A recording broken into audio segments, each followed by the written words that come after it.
독도는 일본의 영토입니다. 지금 일본 총리의 한마디 발언이 동아시아 전체를 뒤흔들고 있습니다. 2025년 다카이치 총리는 대만 방어와 독도 영유권을 동시에 주장하며 전례 없는 외교 파장을 일으켰죠. 중국은 즉각 경제전쟁을 선포했고 한국은 냉정한 침묵으로 대응했습니다. 그 순간 와세다 대학교 한 교수가 비밀 보고서를 손에 쥐고 긴급 라디오 생방송에 출연했습니다. 그의 입에서 나온 첫 마디는 충격 그 자체였죠. 대만 발언보다 독도 발언이 10배는 더 위험합니다. 일본이 압박하려 했던 한국은 실은 이미 핵추진 잠수함 승인을 받았고 미국 전략 자산의 중심이 되어 있었습니다. 일본의 경제 손실은 고스란히 한국의 이익으로 전환됐죠. 더 충격적인 건 일본의 고도 성장이 한국 전쟁의 피위에 세워졌다는 역사적 진실이 일본 학자의 입에서 폭로됐다는 겁니다. 하지만 아무도 몰랐습니다. 총리가 노렸던 4가지 목표가 모두 4가지 상실로 바뀌고 있다는 것을요. 한국은 조용히 그러나 확실하게 승리하고 있었던 겁니다. 일본은 지금 갈림길에 서 있습니다. 손을 잡고 함께 일어설 것인가, 아니면 자존심을 지키다 홀로 추락할 것인가. 와세다 대학교 교수의 인터뷰를 통해 지금 확인해 보세요. 잠깐 이야기 시작 전에 구독을 눌러주세요. 그리고 대한민국을 응원하신다면 독도는 우리 땅이라고 댓글에 남겨주세요. 그럼 이야기 시작하겠습니다. 스튜디오 조명이 눈부셨습니다. 진행자의 목소리는 흥분으로 떨리고 있었죠. 다카이치 총리의 발언 정말 통쾌하지 않습니까? 대만을 지키겠다는 명확한 의지. 이게 바로 진정한 리더십 아니겠습니까? 저는 와세다 대학교 국제정치학과 교수 타나카입니다. 이 방송에 출연하기 전 손에 쥔 비밀 보고서의 무게가 얼마나 무거운지 누구도 알지 못했죠. 진행자는 계속해서 총리를 영웅으로 치켜세우고 있었습니다. 수십 년간 애매하게 피해왔던 대만 문제를 드디어 우리 총리가 명확히 한 겁니다. 일본이 대만을 방어하겠다고 세계를 향해 선언했어요. 저는 천천히 고개를 저었습니다. 방송국 관계자들의 시선이 일제히 저를 향했죠. 교수님, 뭔가 이견이 있으십니까? 진행자의 목소리엔 이미 불쾌함이 배어 있었습니다. 저는 책상 위에 놓인 자료를 한 장 한 장 넘기며 말했습니다. 솔직함이라고 하셨죠. 그런데 이게 정말 솔직함일까요? 아니면 그냥 경솔함은 아닐까요? 스튜디오의 공기가 순식간에 얼어붙었습니다. 진행자의 표정이 굳어지는 게 보였죠. 경솔함이라니요? 교수님, 그건 너무 심한 표현 아닙니까? 저는 침착하게 대답했습니다. 일본과 중국은 1972년 국교 정상화 이후 50년 넘게 하나의 중국 원칙을 유지해왔습니다. 그게 일본 외교의 기본 골격이었죠. 그런데 총리의 한 문장이 그 모든 걸 무너뜨렸어요. 진행자가 반박했습니다. 하지만 대만은 우리의 친구 아닙니까? 중국의 위협으로부터 지켜야 할 친구요? 저는 그의 말을 끊었습니다. 일본과 대만은 1972년 이후 공식 국교가 없습니다. 반면 중국과는 지금 이 순간에도 국교를 유지하고 있죠. 이게 현실이에요. 제 목소리는 점점 더 무거워졌습니다. 총리가 대만 방어를 선언한 순간 중국 외교부는 즉각 성명을 발표했습니다. 베이징 주재 일본 대사를 소환했죠. 그리고 경고했어요. 일본은 중일 관계의 정치적 기초를 스스로 무너뜨렸다고요. 진행자는 여전히 납득하지 못한 표정이었습니다. 그래도 강대국으로서 우리의 입장을 명확히 한 건 잘한 거 아닙니까? 저는 한숨을 쉬었습니다. 입장을 명확히 하는 것과 외교 전략 없이 충동적으로 발언하는 건 전혀 다른 문제입니다. 총리는 중국의 반응을, 국제사회의 반응을, 그리고 무엇보다 일본 국민이 치러야 할 대가를 계산하지 않았어요. 스튜디오 안의 침묵이 깊어졌습니다. 저는 계속 말을 이어갔죠. 미국도 유럽도 대만 문제에선 신중합니다. 전략적 모호성이라는 카드로 중국과 균형을 유지하죠. 그런데 우리 총리는 그 모든 걸 무시하고 혼자 직진했어요. 진행자가 억지로 웃으며 말했습니다. 교수님은 너무 걱정이 많으신 것 같은데요. 강하고 솔직한 리더, 그게 바로 다카이치 총리 아니겠습니까? 저는 그를 똑바로 쳐다봤습니다. 그걸 솔직함이라고 부르기엔 너무 가벼운 결정 아닐까요? 제 질문에 아무도 대답하지 못했습니다. 방송은 계속되고 있었지만 스튜디오의 공기는 이미 무거운 침묵으로 가득 차 있었죠. 진행자는 여전히 총리를 옹호하고 싶어 했습니다. 교수님, 하지만 총리에게도 분명 계산이 있었을 겁니다. 중국과의 적당한 긴장감을 만들어서. 저는 그의 말을 끊었습니다. 맞습니다. 총리에게 계산은 있었죠. 저는 손에 든 보고서를 펼쳤습니다. 총리의 진짜 목적은 중국과의 관리 가능한 군사 긴장을 만드는 거였어요. 평시엔 절대 꺼낼 수 없는 카드, 바로 핵추진 잠수함 전력 확보를 위한 명분 말이죠. 진행자의 눈빛이 반짝였습니다. 그렇다면 총리의 전략이 성공한 거 아닙니까? 저는 쓴웃음을 지었습니다. 성공이라고요? 총리가 원했던 건 적당한 긴장감이었습니다. 하지만 얻은 건 경제전쟁 선포였어요. 스튜디오가 다시 조용해졌습니다. 저는 차분하게 설명을 이어갔죠.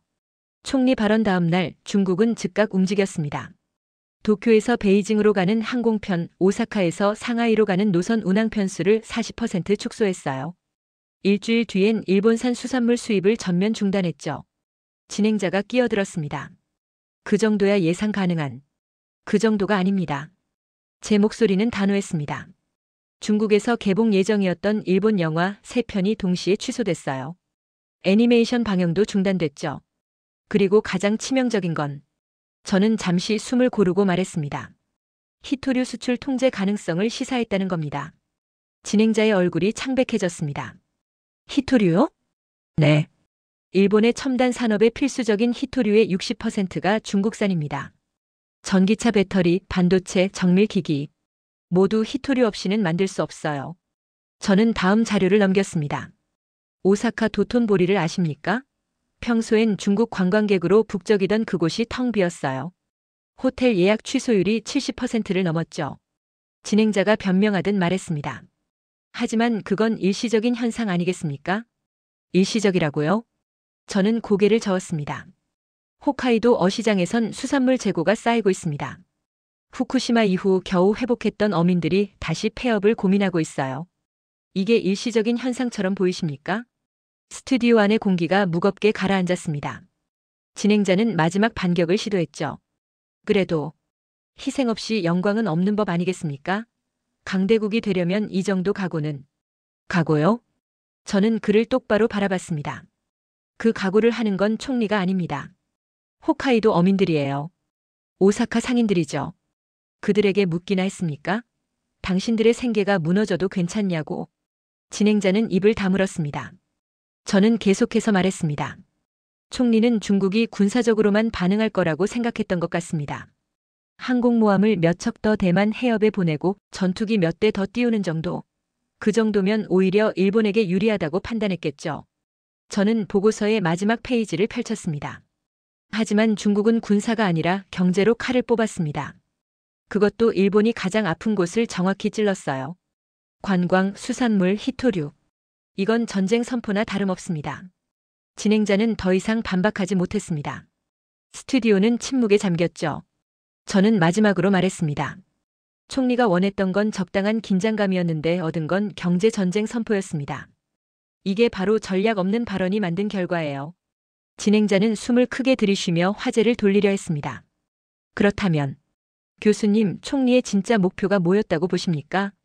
저는 잠시 망설였습니다. 이 부분을 말하는 순간 일본 국민들의 자존심이 무너질 거라는 걸 알고 있었으니까요. 하지만 진실은 말해야 했습니다. 총리의 진짜 목표는 한국이었습니다. 진행자가 어리둥절한 표정을 지었습니다. 한국이요? 그게 무슨... 정확히 말하면 한국이 이미 손에 넣은 것들이었죠. 저는 천천히 설명했습니다. 2024년 봄 한국은 미국으로부터 핵추진 잠수함 기술 이전 승인을 받아냈습니다. 조용히 아무 소란 없이 말이죠. 진행자의 표정이 굳어졌습니다. 그리고 그해 여름 미 해군은 부산 해군기지를 핵추진 항공모함의 정기 정비 거점으로 지정했어요. F-35 스텔스 전투기 아시아 태평양 정비센터도 한국에 세워졌죠. 저는 잠시 말을 멈췄습니다. 진행자가 끼어들었습니다. 하지만 우리 일본이 더 큰 나라 아닙니까? 미군 기지도 더 많고. 더 크다고요? 저는 쓴웃음을 지었습니다. 크기가 문제가 아닙니다. 미국이 원하는 건 신뢰할 수 있는 파트너예요. 그리고 지금 미국은 한국을 동아시아 안보의 실질적 중심으로 선택했습니다. 진행자는 믿고 싶지 않다는 표정이었습니다. 저는 계속 말했죠. 총리는 이 상황을 뒤집고 싶었던 겁니다. 대만 위기를 명분으로 핵추진 잠수함을 확보하고 미국의 전략 자산을 다시 일본으로 끌어오려 했어요. 그게 잘못된 건가요? 진행자가 반문했습니다.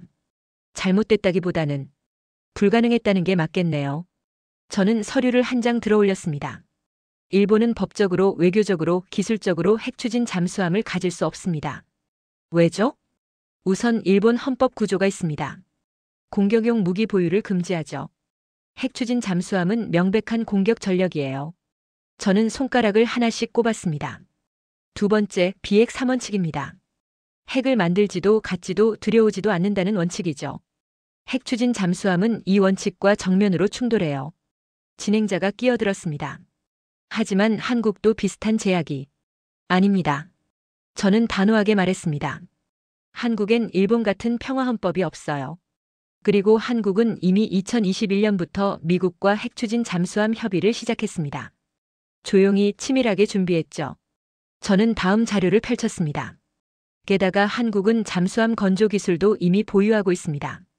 3,000톤급 디젤 잠수함을 자체 설계하고 건조했어요. 핵추진 시스템만 추가하면 되는 상황이죠. 진행자의 얼굴이 점점 창백해졌습니다.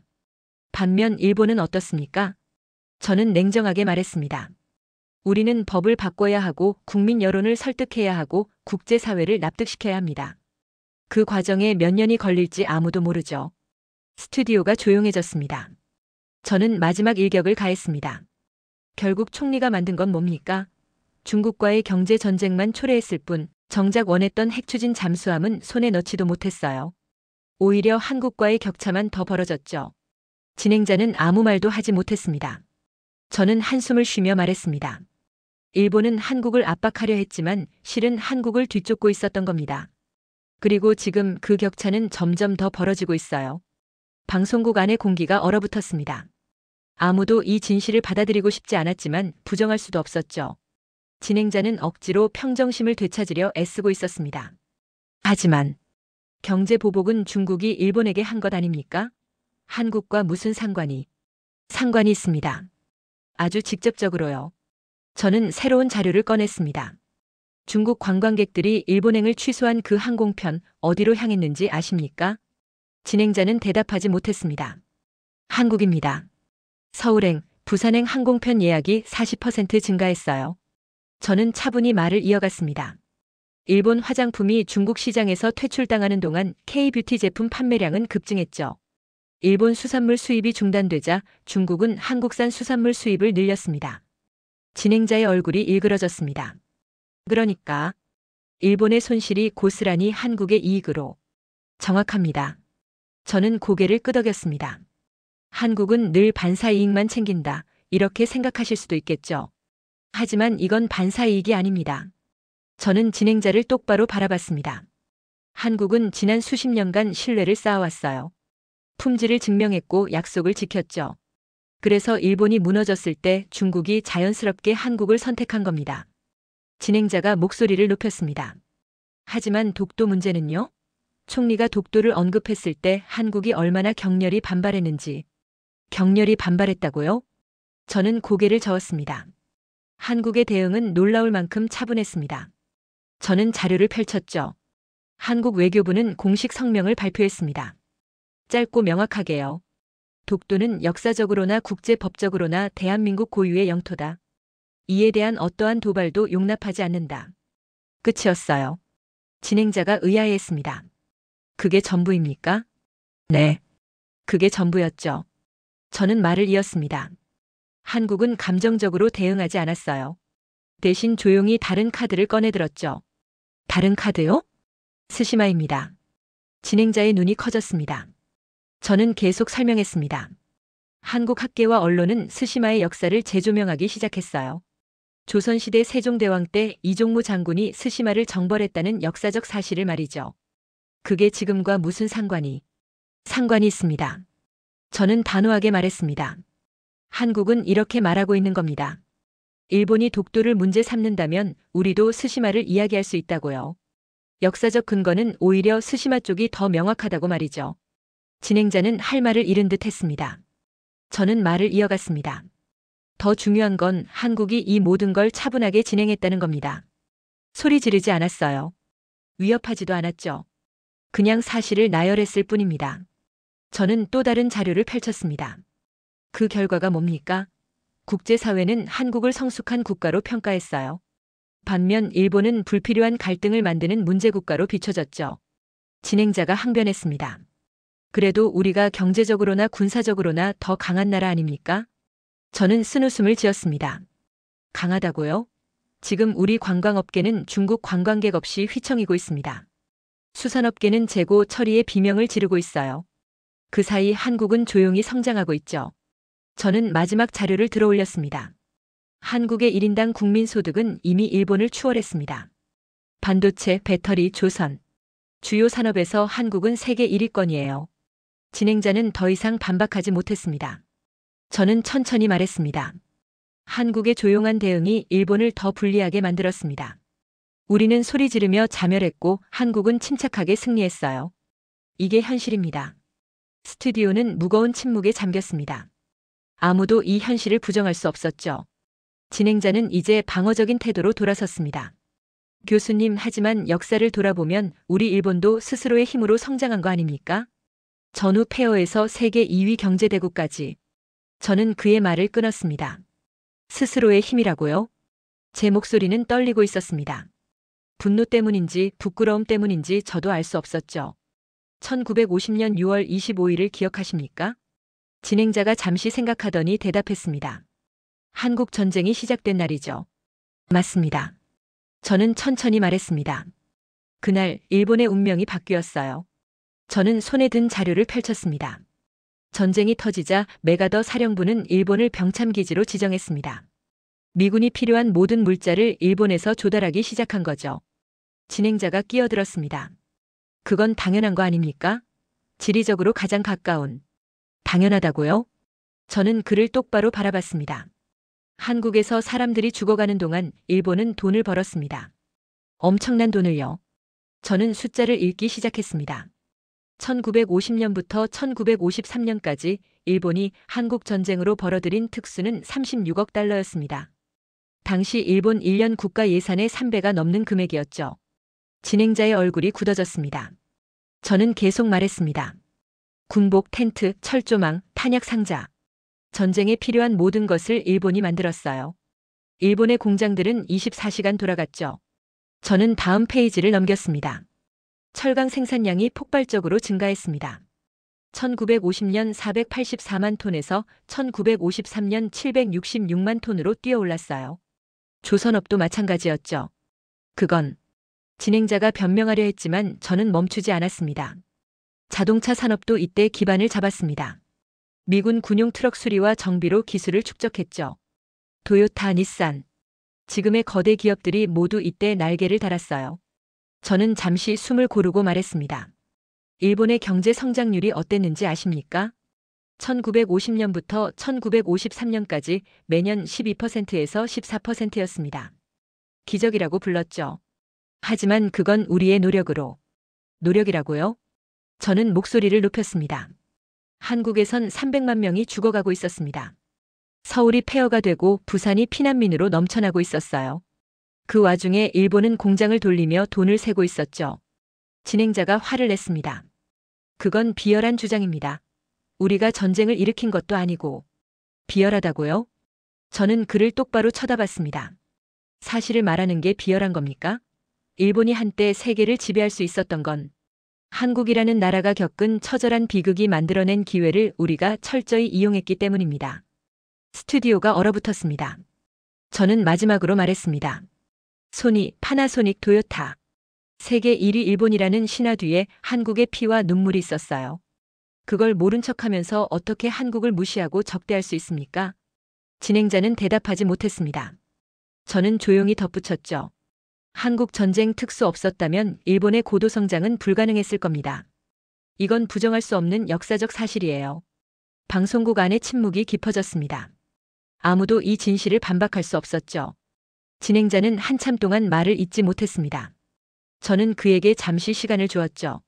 스튜디오의 공기는 무겁게 가라앉아 있었습니다. 진행자가 마침내 입을 열었습니다. 교수님, 그렇다면 지금 일본이 처한 상황을 어떻게 정리할 수 있을까요? 저는 깊은 한숨을 쉬었습니다. 3가지입니다. 국제적 고립, 통제 불가능한 경제 손실, 그리고 안보 상실이죠. 저는 손가락을 하나씩 펼쳤습니다. 먼저 국제적 고립부터 말씀드리겠습니다. 저는 자료를 펼쳤죠. 총리의 대만 발언과 독도 발언 이후 주요 동맹국들의 반응이 어땠는지 아십니까? 진행자는 대답하지 않았습니다. 미국 국무부는 공식 논평을 거부했어요. 영국 외무부도 마찬가지였죠. 호주는 아예 침묵으로 일관했습니다. 저는 다음 자료를 넘겼습니다. 이게 무슨 의미인지 아십니까? 동맹국들조차 일본을 지지하지 않는다는 겁니다. 진행자가 항변했습니다. 하지만 우리는 스스로 강합니다. 동맹국의 지지가 없어도 강하다고요? 저는 쓴웃음을 지었습니다. 교도통신이 실시한 여론조사 결과를 보셨습니까? 총리의 발언에 찬성과 반대가 거의 반반이었어요. 저는 숫자를 읽었습니다. 찬성 48%, 반대 47%. 일본 국민 스스로도 갈라져 있습니다. 진행자의 얼굴이 굳어졌습니다. 저는 계속 말했습니다. 두 번째, 경제 손실입니다. 이건 더 심각해요. 저는 새로운 자료를 꺼냈습니다. 중국의 경제 보복으로 인한 손실 규모를 추산해 봤습니다. 관광업계만 한 달에 약 2천억 엔의 손실이 발생하고 있어요. 2천억 엔이요? 네. 수산업계는 월 500억 엔, 화장품업계는 월 300억 엔. 합치면 한 달에 거의 3천억 엔 가까운 손실입니다. 저는 진행자를 똑바로 바라봤습니다. 1년이면 3조 6천억 엔이에요. 이게 통제 가능한 손실로 보이십니까? 진행자는 대답하지 못했습니다. 저는 세 번째 손가락을 펼쳤습니다. 마지막으로 안보 상실입니다. 이게 가장 치명적이에요. 저는 무거운 목소리로 말했습니다.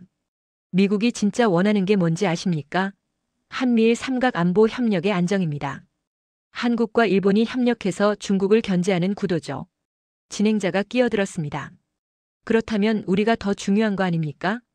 아닙니다. 저는 고개를 저었습니다. 총리의 독도 발언은 미국의 전략에 정면으로 역행하는 겁니다. 한국과 일본을 갈라놓는 행위니까요. 저는 자료를 들어올렸습니다. 미국 국방부 관계자의 비공식 발언을 아십니까?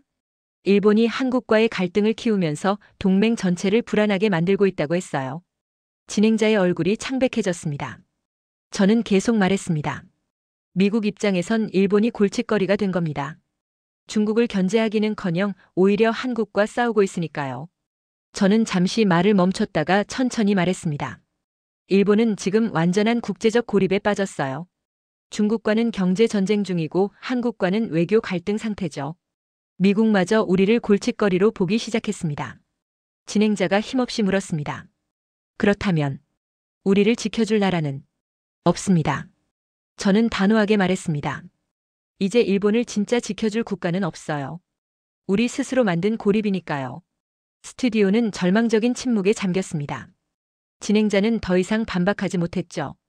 저는 마지막으로 말했습니다. 고립, 손실, 안보 상실. 이 세 가지가 지금 일본이 직면한 현실입니다. 그리고 이 모든 건 총리의 한마디 발언에서 시작됐어요. 진행자는 이제 완전히 기가 꺾인 모습이었습니다. 그는 힘없는 목소리로 물었죠. 교수님, 정말 총리에겐 아무 계산도 없었던 걸까요? 저는 고개를 저었습니다. 계산은 있었습니다. 아주 명확한 4가지 목표가 있었죠. 저는 손가락을 하나씩 펼치기 시작했습니다. 첫 번째, 핵추진 잠수함 확보. 두 번째, 미국 전략 자산 유치. 세 번째, 내부 보수층 결집. 네 번째, 한국보다 상위 안보 국가 이미지 확립. 진행자가 끄덕였습니다. 그렇다면 최소한 의도는 좋았던 거 아닙니까? 의도가 좋다고 결과가 좋은 건 아닙니다. 저는 냉정하게 말했습니다. 하나씩 짚어보겠습니다. 핵추진 잠수함부터요. 저는 자료를 펼쳤습니다. 총리는 대만 위기를 명분으로 핵추진 잠수함을 추진하려 했어요. 하지만 결과는 어떻습니까? 저는 잠시 말을 멈췄습니다. 일본 헌법 구조, 비핵 3원칙, 국제 여론. 모든 장벽이 그대로입니다. 오히려 중국의 반발만 더 커졌죠. 핵추진 잠수함은커녕 통상 전력 증강조차 어려워졌어요. 진행자가 입술을 깨물었습니다. 저는 두 번째 손가락을 펼쳤습니다. 미국 전략 자산은 어떻습니까? 총리는 대만 발언으로 미국의 관심을 일본으로 끌어오려 했죠. 저는 쓴웃음을 지었습니다. 하지만 미국은 오히려 한국에 더 집중하고 있습니다. 부산의 핵추진 항공모함 정비시설, 한국의 F-35 정비센터. 전략 자산은 한국으로 가고 있어요. 진행자의 얼굴이 일그러졌습니다. 저는 세 번째 손가락을 펼쳤습니다. 보수층 결집은요? 총리는 강경 발언으로 보수 지지층을 단단히 묶으려 했습니다. 저는 자료를 들어 올렸습니다. 하지만 자민당 내부에서 균열이 시작됐어요. 이시바 전 총리가 공개적으로 비판했죠. 독도 발언은 불필요한 갈등을 만들 뿐이라고요. 저는 다음 페이지를 넘겼습니다. 자민당 중진 의원 한 명은 이렇게 말했습니다. 지역구가 망했다고요. 중국 관광객에 의존하던 지역 상인들이 등을 돌렸다고 했어요. 진행자는 고개를 떨구었습니다. 저는 마지막 네 번째 손가락을 펼쳤습니다. 한국보다 상위 안보국가 이미지.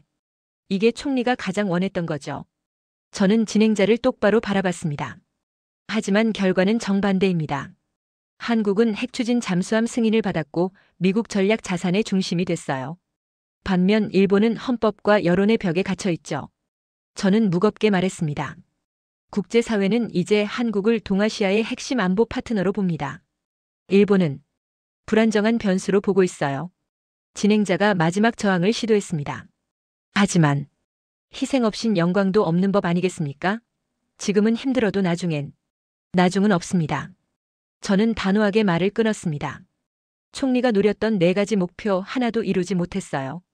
대신 얻은 건 뭡니까? 저는 손가락을 다시 하나씩 펼쳤습니다. 국제적 고립, 경제 손실, 안보 신뢰 상실, 그리고 국가 위상 추락. 4가지 상실이에요. 저는 자료를 책상에 내려놓았습니다. 결국 총리가 만든 건 4가지의 획득이 아니라 4가지의 상실이었어요. 스튜디오는 무거운 침묵에 잠겼습니다. 진행자는 더 이상 아무 말도 하지 못했죠.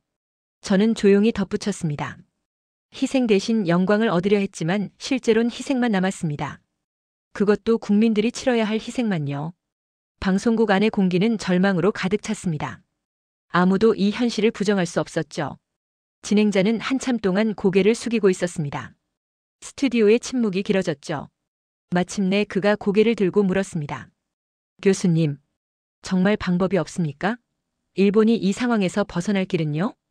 저는 깊은 한숨을 쉬었습니다. 방법은 있습니다. 하나뿐이지만요. 진행자의 눈빛이 살아났습니다. 저는 천천히 말했습니다. 제가 처음에 말씀드렸죠. 대만 발언보다 독도 발언이 10배는 더 위험하다고요.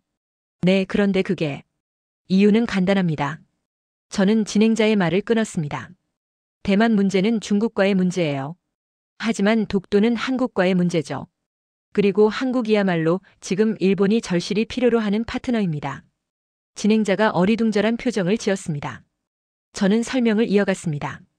중국과의 경제 전쟁에서 살아남으려면 일본은 대안시장이 필요해요.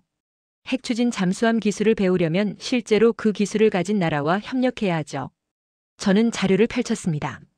첨단 반도체, 배터리 기술, 조선. 일본이 뒤처진 분야에서 세계 최고 수준인 나라가 어디입니까? 진행자는 대답하지 않았습니다. 한국입니다. 저는 명확하게 말했습니다. 한국과 손잡으면 일본은 3가지를 얻을 수 있어요. 저는 손가락을 펼치기 시작했습니다. 첫째, 핵추진 잠수함 기술 공유. 한국은 이미 미국으로부터 승인을 받았죠. 한일이 공동으로 개발한다면 일본도 참여할 명분이 생깁니다. 진행자의 눈이 커졌습니다. 저는 2번째 손가락을 펼쳤습니다. 둘째, 첨단 산업 협력. 한국의 반도체와 배터리, 일본의 소재와 부품. 합치면 중국을 압도할 수 있어요. 저는 3번째 손가락을 펼쳤습니다. 셋째, 대중국 공동 대응. 한국과 일본이 함께 목소리를 내면 미국도 다시 주목합니다. 한미일 삼각 협력이 제대로 작동하는 거죠. 진행자가 조심스럽게 물었습니다. 하지만 한국이 일본과 협력하려 할까요? 지금 상황에서요? 저는 고개를 끄덕였습니다. 그래서 전제 조건이 있습니다. 저는 무거운 목소리로 말했습니다. 독도 발언 철회입니다. 총리가 공식적으로 사과해야 해요. 진행자의 얼굴이 굳어졌습니다. 사과라니요? 그건 일본의 자존심이요? 저는 그를 똑바로 바라봤습니다. 자존심 때문에 나라가 무너지는 걸 보고만 있으시겠습니까? 저는 목소리를 높였습니다. 지금 일본은 국제적으로 고립됐어요. 경제는 무너지고 있고 안보는 흔들리고 있죠. 이 상황에서 자존심이 뭐가 중요합니까? 진행자는 대답하지 못했습니다. 저는 계속 말했습니다. 독도 발언을 철회하고 한국에 사과하십시오. 그리고 진심으로 협력을 제안하는 겁니다. 저는 자료를 들어 올렸습니다. 한국도 바보가 아닙니다. 일본과의 협력이 이익이 된다는 걸 알아요. 하지만 자존심을 건드린 상태에선 절대 손을 잡지 않을 겁니다. 저는 진행자를 향해 몸을 기울였습니다. 사과하십시오. 그리고 함께 가자고 하십시오.